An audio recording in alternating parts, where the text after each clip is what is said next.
तो मैं आज गेंदेस का सुप्रीम के न्यू एपिसोड को एक्सप्लेन करने जा रहा हूँ। एपिसोड स्टार्ट होता है जहाँ हम देखते हैं मंकी किंग और उस स्पाइडर को, जहाँ पर वो आपस में फाइट कर रहे थे। तभी हम देखते हैं कि मंकी किंग उस पर कहीं ज़्यादा भारी पड़ रहा था। तभी दूसरी साइड हम देखते हैं कि Huangfu set, eternal imputer set और सोल प्लेस के डिसाइपल्स की फाइट, जहाँ पर हुआंगफू सेट के डिसाइपल उन पर कहीं ज़्यादा भारी पड़ रहे थे। तभी हम देखते हैं कि जियान ने एक डिसाइपल को वहाँ पर मार दिया था। तभी एक डिसाइपल जियान को मारने की तरफ जा रहा होता है, तभी मैंगे उसको स्लेश से मार देती है। जिसके बाद हम देखते हैं कि हुआंगफू सेक्ट ने इटर्नल इम्प्यूटर सेक्ट और सोल प्लेस के जितने भी डिसाइपल्स वहाँ पर थे उन सबको मार दिया था। तभी हम देखते हैं कि मंकी किंग ने भी उस स्पाइडर को वहाँ पर हरा दिया था और उसको भी वहाँ पर ख़त्म कर देता है। जिसके बाद उसके मरने से जो उसको कोर मिलता है उसको वो ले लेता है। तभी हम देखते हैं कि तेंग्यू वहाँ पर आ चुका होता है, जहाँ पर सभी डिसाइपल्स बोल रहे होते हैं कि हमने यहाँ पर जितने भी एनिमीज थे उन सबको मार दिया है। तभी हम देखते हैं कि मंकी किंग उसके पास आता है और उसने उसको जो कोर्स मिला था उसको वो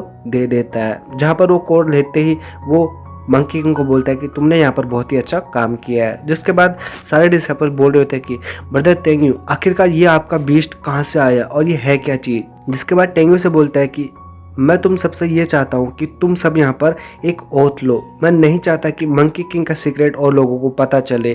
जिसके बाद सारे डिसाइपल इसके लिए मान जाते हैं और वो ओथ लेते हैं अपनी लाइफ का और बोलते हैं कि अगर हमने कभी भी इसके बारे में जिक्र किया किसी और से तो हेवन से हमें पनिश किया जाएगा और हमारी वहीं पर ही मौत हो जाएगी। उन सबके ओथ लेने के बाद तेंग्यू बोलता है कि ट्री ऑफ लाइफ से अब कुछ ही देर में डिवाइन लिक्विड प्रोड्यूस होगा, हमें थोड़ी देर तब तक वेट करना चाहिए। जिसके बाद वो मंकी किंग को बोलता है कि मंकी किंग, तुम हम सबको प्रोटेक्ट करना, हम सब यहाँ पर कल्टीवेट करेंगे। जिसके बाद वो सारे डिसाइपल्स वहाँ पर कल्टीवेट करना स्टार्ट कर देते हैं, जहाँ पर एक लड़की ने अपना कल्टीवेशन कंप्लीट कर लिया था और बोल रही होती कि ब्रदर तेंग्यू, ये डिवाइन लिक्विड तो सच में बहुत ही ज़्यादा अमेजिंग है, इसने मेरी कल्टीवेशन को बहुत ही जल्दी कंप्लीट कर लिया और मैं अब कहीं ज़्यादा पावरफुल लग रही हूँ। जिसके बाद वो बोलती है कि ब्रदर तेंग्यू, मैंने एक रूमर सुना है कि अगर एक डिवाइन लिक्विड की ड्रॉप किसी मरे हुए इंसान को दे दी जाए तो वो वापस जिंदा हो जाएगा। जिसके बाद तेंग्यू बोलता है कि नहीं, ये सब बेवकूफ बनती है, ये सब एक रूमर्स है। हाँ, एक ड्रॉप किसी इंसान को यंग बना सकता है और उसके जितने भी बड़े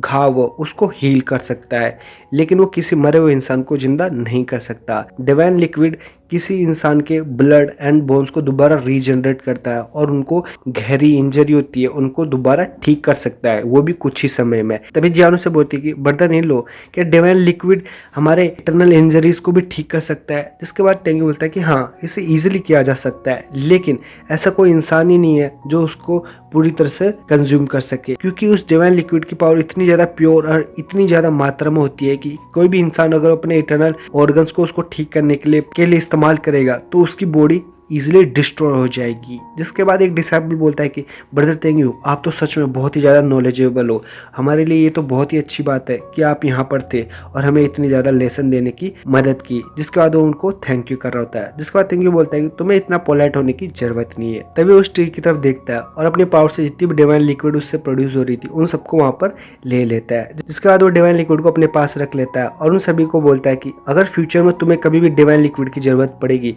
तो मैं तुम्हें प्रॉमिस करता हूँ मैं तुम्हें वहां पर दे दूंगा। जिसके बाद सारे डिसाइपल्स की बात मान लेते हैं। तभी मैंगे बोलती है कि टेंग्यू, क्या तुम्हारे पास कोई आइडिया नहीं है जिससे हमें ट्री ऑफ लाइफ को यहाँ से ले जाए। जिसके बाद टेंग्यू से बोलता है कि नहीं, हम ऐसा नहीं कर सकते, क्योंकि जिस स्थिति में अभी हुआंगफू सेट है इससे वो इटर्नल सेट और सोल प्लेस के लोगों से लड़ नहीं सकता। इस सिचुएशन में हम इजीली उनसे हार जाएंगे, तो हमें थोड़ा और वेट करना होगा। जिसके बाद टेंग्यू उसी पेड़ को देख के बोल रहा होता है कि मैं एक दिन सोल इमोर्टल पैलेस को यहाँ पर डिस्ट्रॉय कर दूंगा, उसके बाद तुम्हें यहाँ से मैं अपने पास ले चलूंगा। जिसके बाद हम देखते हैं जियान उसके पास आती है और उसे बोलती है कि ब्रदर इन लो, चलो हमें जल्दी से अब डीमन सप्रेसिंग टावर के पास जाना चाहिए। जिसके बाद टेंग्यू ने बोलता है कि नहीं, तुम सब अभी मेरा यहाँ पर कुछ समय तक इंतजार करो, मुझे कुछ काम है, मुझे उस आइसबर्ग को एक्सप्लोर करना है, आखिरकार वहाँ पर इतना ज़्यादा ग्लेशियर क्यों हो रहा है। जिसके बाद सारे डिसाइपल उसके लिए मान जाते हैं और बोलते हैं कि ठीक है ब्रदर, आप जाइए और अपना ध्यान रखना। जिसके बाद सिहाओ जियान भी ऐसे बोलते हैं कि मैं भी ब्रदर आपके साथ आएंगे, लेकिन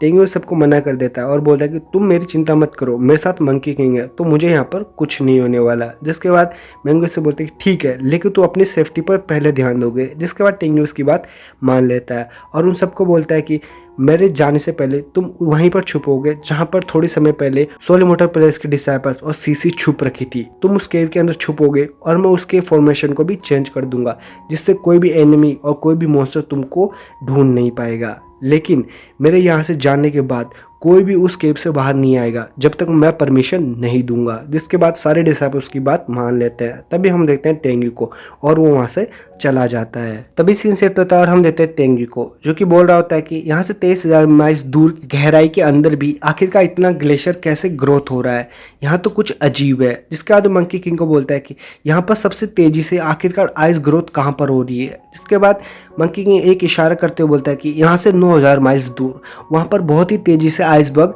गिर रहा है। जिसके बाद टेंग्यू बोलता है कि ठीक है, तुम मुझे वहीं ले चलो क्योंकि ये प्रॉब्लम सब वहीं से जुड़ी है। जिसके बाद मंकी किंग और टेंग्यू वहाँ से चले जाते हैं। तभी हम देखते हैं कि उनके सामने एक माउंटेन आता है जिसके ऊपर वो चढ़ जाते हैं और बोल रहा होता है टेंग्यू कि हमें इसके बाहर से कुछ नहीं दिखेगा, इसके अंदर ही है जो सबसे बड़ी प्रॉब्लम है। जिसके बाद टेंग्यू अपने पावर का इस्तेमाल करते हुए उस माउंटेन को वहाँ पर तोड़ देता है और अपनी स्पिरिचुअल बोर्ड पर बैठ के उस माउंटेन के अंदर जाने लगता है। जिसके बाद हम देखते हैं मंकी किंग बोलता है कि हम इसके 8 माइल्स अंदर आ चुके हैं, लेकिन यहाँ पर तो सच में बहुत ही ज़्यादा ठंडा है।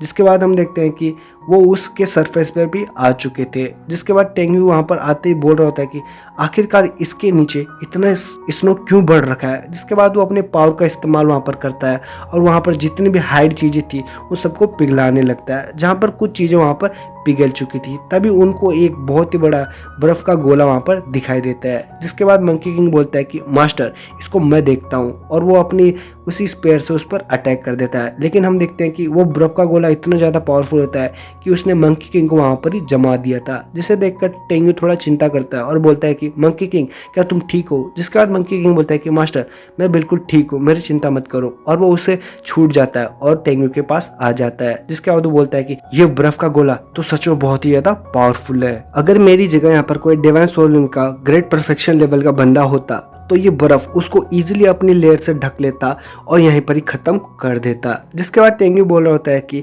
ये तो अच्छा हुआ मेरे पास यहाँ पर होंगमिंग आइस फ्लेम है, जिससे मेरी बॉडी को किसी भी कोल्ड का कोई असर नहीं हो सकता।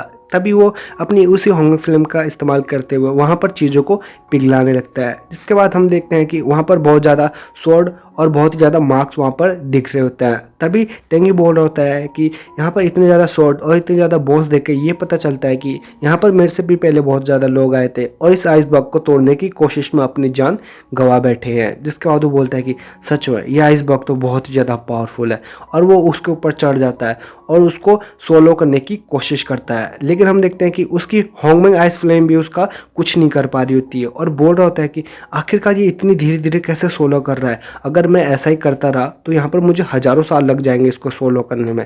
जिसके बाद वो अपने स्वॉर्ड को बाहर निकालता है और उस पर एक हिट कर देता है। लेकिन हम देखते हैं कि वो हिट से उस पर एक क्रैक आ जाता है। जैसे ही वो स्वॉर्ड को बाहर निकालता है तो वो क्रैक वापस हील हो जाता है, जिसे देखकर टेंगी थोड़ा हैरान होता है। जिसके बाद वो नीचे आ जाता है और वो मंकी किंग को बोलता है कि ये अपने आप को वापस हील कर रहा है, मंकी किंग तुम वहीं पर हिट करो जहाँ पर मैंने हिट किया है। जिसके बाद मंकी किंग उसकी बात मान लेता है और वो बड़ा हो जाता है और अपनी स्टिंग से उस पर अटैक करता जाता है, जहाँ हम देखते हैं कि वो बहुत ही पावरफुल अटैक कर रहा होता है। मंकी किंग उस पर अटैक करता रहता है और वहाँ पर रुक जाता है। तभी टेंगी बोलता है कि आखिरकार तुम यहाँ पर क्यों रुके। जिसके बाद मंकी किंग बोलता है कि मास्टर मैंने इसके जो सरफेस है उसको तो क्रैक कर दिया है, लेकिन इसके अंदर एक आइस बॉल है जिसे मैं क्रैक नहीं कर पा रहा।